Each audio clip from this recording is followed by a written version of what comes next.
Hey guys, today I'm going to be showing you how to make this crossbow, which is a compound crossbow and it has a draw weight of 72 pounds. In a previous video I showed the shooting of this crossbow, and if you want to see that video, click on the link in the description down below. In this video I'm going to try and explain every step of the process on how to make this crossbow, but if you still have any questions then please post a comment down below. To make this crossbow you're probably going to need some experience in woodworking before, and you're also going to need some basic woodworking tools. So let's get started. The first step of the process is to download the blueprints from the link in the description down below, and once you've done that they should look something like this. Print them off to the right size so that each square of the grid in the background is 1 centimeter. If when you print off the blueprints they don't fit you once you've cut them out, then you should enlarge them using a photo editing program. Print off each blueprint twice and then cut it out and stick them together so that they join together in the right place. Once you've done that, the template should look something like this. You now need to trace out the whole outline of the crossbow onto some 9mm plywood. You need to do this twice, and these are going to be the two outer layers of the crossbow.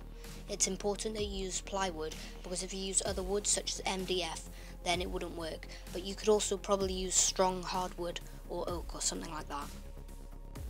This is what it looks like when that's done. Once you've done that, you then need to cut out the pieces. I'm using a scroll saw simply because I have one and it's very quick when using a scroll saw, but you could also use a bandsaw or a jigsaw or a coping saw or a hacksaw, but using most of these saws it will be much harder to cut the corners and you're probably going to have to drill holes. Try and cut as close to the lines as possible so that you have less work to do later. Once that's done, it's time to cut out the middle sections. So go to your blueprints and then cut out and discard all of the bits with the crosshatch strings on. The two pieces that have an X drawn on them can be cut out of any sort of wood that is 18mm thick. The piece with a plus on is going to be the trigger mechanism, and this needs to be cut out of some of the strongest plywood which you can get, which is 18mm birch multiplex plywood. You could also cut this out of metal if you were going to have a crossbow with a really high draw weight. This is what the pieces look like once I've traced them onto the wood, and as you can see I've cut out the whole stock and front part out of some really low quality plywood because it has lots of voids in it, but then the trigger mechanism part is cut out of some very strong plywood.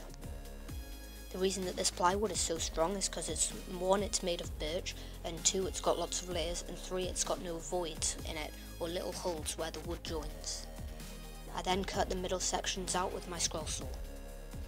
Once these pieces have been cut out, you can place them onto the middle section like this and just check that the trigger mechanism is able to pivot inside freely.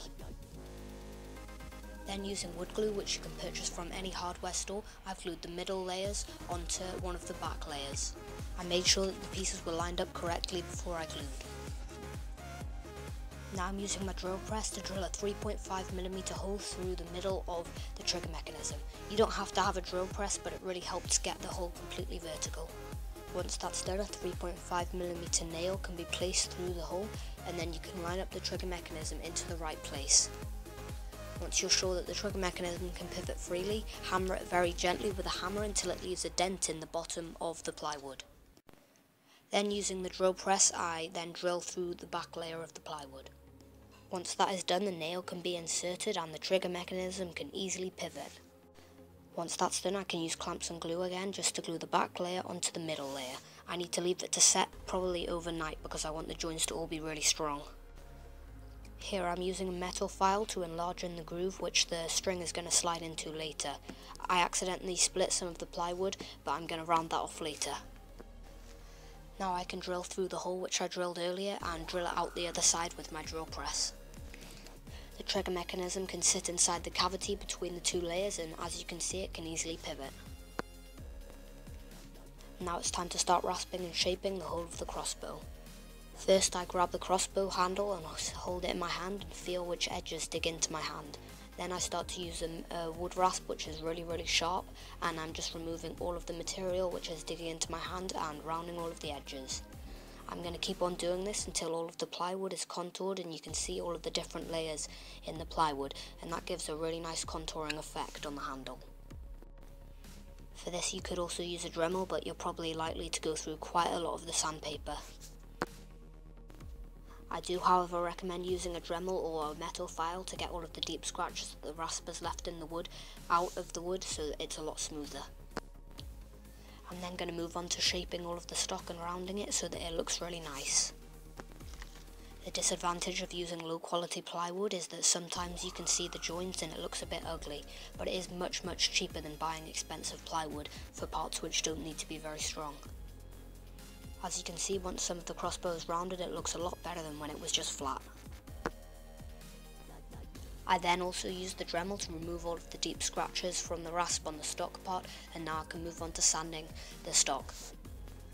I like to use sanding sponges ranging from 80 grit to 240 grit because they leave a lot smoother finish and they wear out much more slowly. They also sand curves much better than just regular sandpaper. Once I've used the sanding sponges, I then move on to some 400 grit sandpaper and then onto some 600 grit sandpaper to make the stock really smooth. This is what the crossbow stock looks like once that's done. I've then given the whole thing a coating of sunflower oil, but you could also use linseed oil or other natural oils, and this is going to help protect it from water and from scratches and stains. So now it's time to make the barrel of the crossbow, which is going to attach on the front of the stock. This is made out of 2 pieces of 18mm thick pine wood, and then it's sandwiching in the middle a piece of 2mm thick pine wood, where the fletchings of the bolts can lie. Using a saw, I now cut out 2 of the pieces of the pine wood off at 39cm. Once attached to the front of the stock of the crossbow, then that's going to have an overall power stroke on the crossbow of 42cm. I cut out the middle piece at the same length, and this is 2mm thick.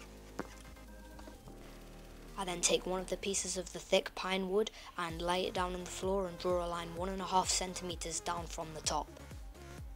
This is just far enough down to incorporate the fletchings of one of the arrows. I can then place the thin piece of wood along that line, and then I can sandwich it between the other piece of wood. I can then glue all of these pieces together with wood glue and clamps, and then I need to let it dry. Once that's done, I can cut 2 pieces of pine which are 14cm long and then glue them on either side of the barrel with 5cm extending off the end. That creates a gap which is the perfect size for the stock to slide into. I use lots of wood glue to hold the stock in place. Once the glue is set, I'm going to start to taper the end of the thick pine wood so that it gradually curves into the barrel. This will make the crossbow look a lot nicer. Now I'm going to drill holes and then countersink some screws into the wood. This is going to make sure that the crossbow is held on very securely onto the barrel. I'm also going to make sure not to put any screws into the cavity where the trigger mechanism sits or the part where the fletchings of the bolts sit. I make sure that when I do this on both sides, I drill holes in different places so that the screws don't hit each other in the middle. Once that was done, I realised that there was a very weak part between the part where the trigger mechanism happens, so I added some 18mm multiplex plywood across the gap, and that's hopefully going to help secure it and make sure that it's very strong. I used rasps to round and shape the multiplex plywood to help smooth it round and make it look nice. I've also added some dark mahogany wood into the gaps where there were bits which I couldn't round because of the screws. I need to cut the slit where the string is going to pass into when I load the crossbow into the multiplex plywood. I'm going to use a saw to start it off, and then I'm going to move on to using a metal file. Now I'm going to start to use sandpaper just to smooth off all of the parts which I was rasping earlier, and I'm going to get it up to the same finish as I got the stock and the handle.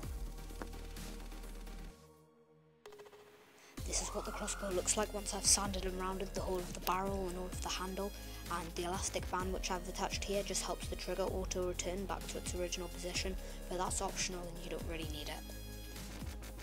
Now I'm going to make the pot which is going to keep the 2 extra cables on the compound crossbow out of the way of the path of the bolt. To do this, I'm going to start to carve out a channel with a rasp which goes 1cm down into the barrel, and then it starts 1cm from the end of the barrel and travels 17cm back along the barrel. I also use a rasp to file an extra bit 2cm along, which goes down 2mm, and this is where I'm going to put the piece of wood which is going to carry on the bolt guides. I then use wood glue and nails to secure down 2 bits of pine wood which are going to carry on the bolt guides. There's a gap in the middle of 2mm just like there is on either side of the barrels, and once they're glued down it's flush with the rest of the barrel and the bolt can slide along like there's no bumps there. This is what the barrel looks like once I've sanded and shaped everything, and as you can see I've added a piece of wood on the front, and this is just going to help secure the prod on the front of the crossbow. As well as this, I've just drilled a 3.5mm hole through, and then I can just super glue this nail in place, and that's also going to help secure the prod on the front. I just used more grip pliers to gently bend the nail sideways so that I can attach string around it. Now it's time for me to attach the fiberglass limb on the front of the crossbow, and unfortunately I don't have any video of me making the fiberglass limb because I made it for my old crossbow, but I do have a tutorial on how to make a bundle bow, and it's quite an old tutorial, but you make the fiberglass limb exactly the same. The overall length of the crossbow is 54 centimeters long, but I suggest that you make it a few centimeters longer so that you can tighten the string a little bit more. Unfortunately, if I tighten the string anymore, I fear that it would overstrain the fiberglass and that the limb might splinter. Now I'm going to show you how to attach the crossbow limb onto the front of the crossbow, and then I'm going to show you how to attach the pulleys and string up the crossbow. Basically, to attach the crossbow limb, I like to start with a lot of elastic bands because they help secure it in place, and they're quite flexible so that whatever I'm using won't snap, and they'll help absorb any shock. And then I like to move on to some string, and I wrap the string very, very tightly. This is what the front of the crossbow looks like once the prod is attached. Now I'm going to tell you how to attach the pulleys and string the crossbow up.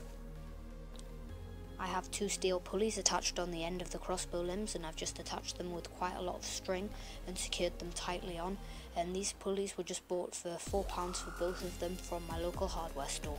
For the string of the crossbow, what I'm using is some wire that's wrapped in a special cord material so that the wire isn't sharp anymore, and this is much better than the paracord which I was originally using, since whenever I fired the paracord it was very stretchy, so it didn't stretch the limb to its full potential. To string up the crossbow, start by threading the string through both of the pulleys and then pulling it into the middle so that you've got 2 ends pointing out. Then pull both of the ends underneath the string and then through the gap which we rasped into the crossbow barrel earlier. You need to tie 2 bowline knots on the end of the string, and then you need to hook them over the end of the fiberglass rods. Now when you pull on the string that's above the barrel and you pull it back, it should bend the crossbow limb. Now all that you need to do is attach a piece of paracord as a loop over the front of the fiberglass rod, and this is going to be used as a stirrup for loading the crossbow.